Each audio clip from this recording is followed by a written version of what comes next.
leerplicht também forma parte de je. E den é parte de wetgeving também, de atualização de wetgeving.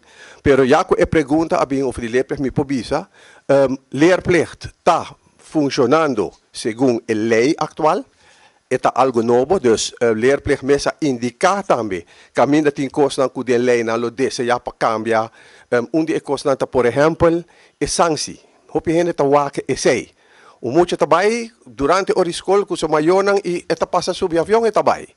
Passou lei tá menciona de sanções, pero e nota wada aplicar ainda. Passou bati hopi coisa mas wada reglar para wada aplicar. Que men essay tá econan ku awot trabalho hanya atenção.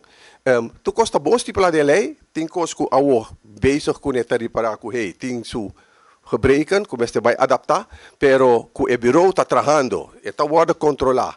Está wada rapportado de escola, ora o muito está mais que 10 dias, corda que o leerplicht está ongeoorloofd verzuim, dus mais que 10 dias, o sistema está em place.